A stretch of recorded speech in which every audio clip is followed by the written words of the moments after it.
Ladies and gentlemen, it's showtime again. What's going on, guys? This is just at Misplay. We're coming back at you with an upgraded deck tech for Bravo in the Blitz format.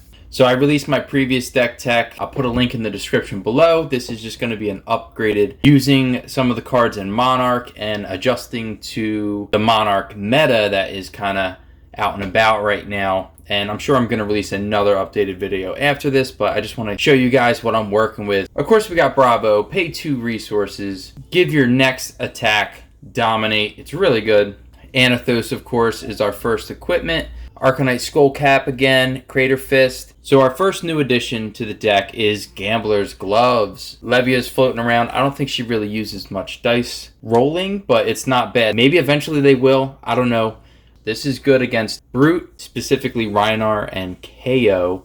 This is just a card we use for that specific matchup.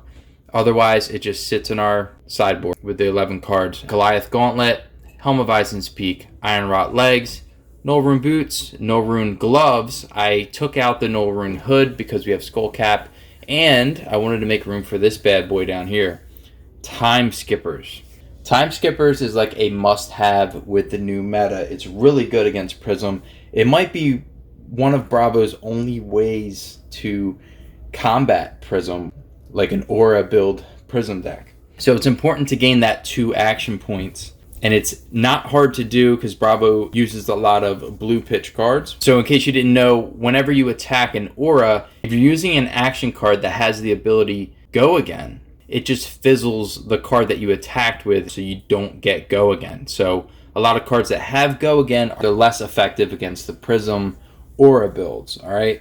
Time Skippers will give you 2 action points. So even if the spell fizzles, you can still attack again with the hammer, which is what these Time Skippers are for. So Time Skippers will give you 2 action points. You want to use one of those action points to attack that Aura, and the second one, you're most likely going to be swinging the hammer, which is really good because there's a good chance you're going to be pitching 2 cards to give Anathos that additional +2, and coming in for 6 with a second attack can be very brutal.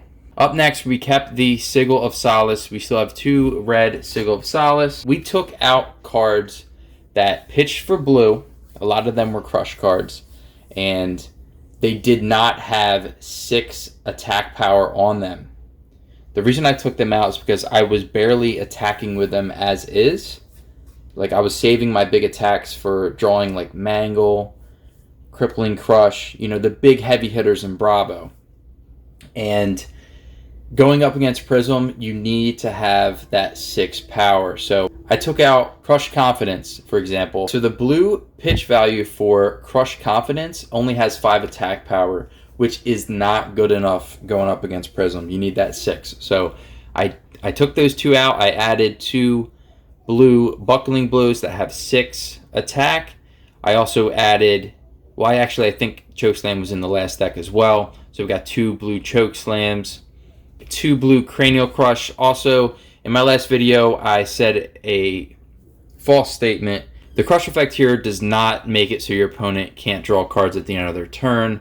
I totally misunderstood this card. It's still a really good card. It has 8 power, so it's good against Prism. It's a good finisher. You can pitch it early, and then you'll have 8 power to attack with towards the late game. It just makes it so if a card an opponent attacks with says, hey, if you do this, draw a card, it pretty much shuts that down. It's not as good as I thought it was, but it's still pretty good. It's definitely a solid for a Bravo build.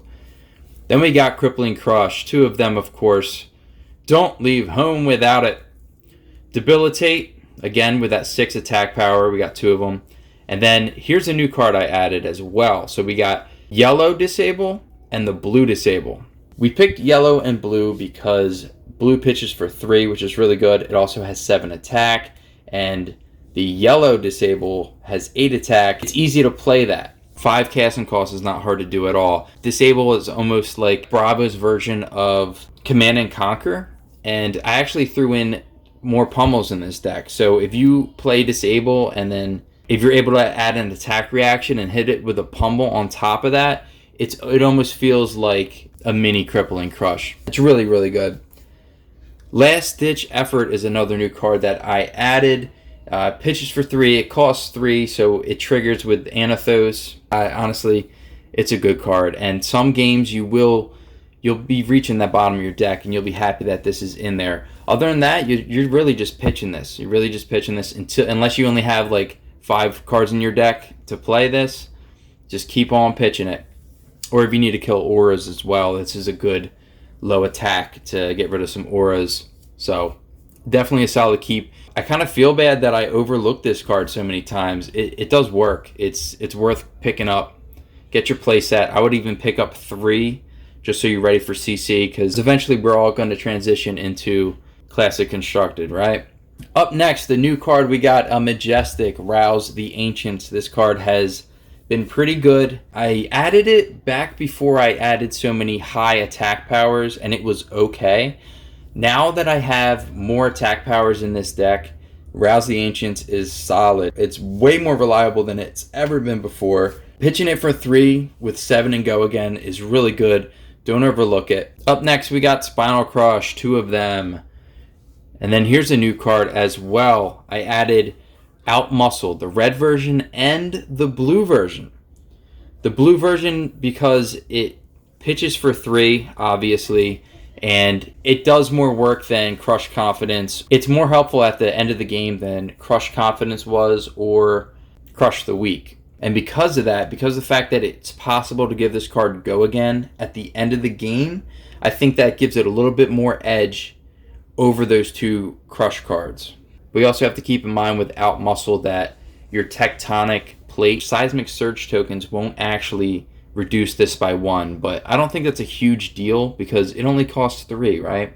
And then the red Outmuscle, it will fizzle a prism attack, and it also, a good amount of time, you'll be getting go again from it, so it's really good. Moving into the attack reactions, we got 2 blue pummels and 2 red pummels. This is like the best surprise attack that Bravo can do. I was sleeping on this card for a while, and I only ran the blue versions, but with this deck upgrade, I made my Bravo deck more aggressive, and it has paid off. It's worth it to be a little bit more aggressive and not so held back.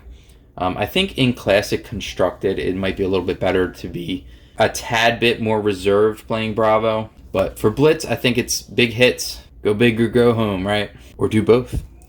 Then we got 2 Showtimes, of course. 2 Stamp Authorities.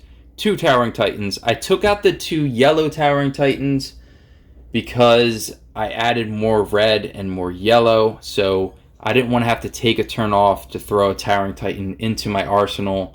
And it may not even be guaranteed that I can play one. If I have this Towering Titan in my hand and 3 other blues, I'm playing it every time. Otherwise, it's just pitching for blue until we get to late game. And in the late game, you'll be pitching for blues all day long, right? So eventually you're going to draw that hand where you can cast this. So keep that in mind. I cut the yellow, kept the blue. It's still a good card. And then we have 4 unmovables, 2 blue and 2 red. Again, they pitch for 3, and they're a nice little surprise to have to block big attacks. There are a lot of big attacks going on in Blitz right now, and it's almost like you're just rushing to get your opponent to 0. Well, I mean, it makes sense, right? It's Blitz. But it's good to have unmovables because they have that 3 resource cost, which will trigger Anathos, and you can arsenal it, get that additional defense. It's good whenever you got to take a turn off and you don't have that great a hand. Just defend, and it'll be worth it. Alright, so that's it. It's just a quick video with my deck upgrade for Monarch. If you like this video, hit that thumbs up.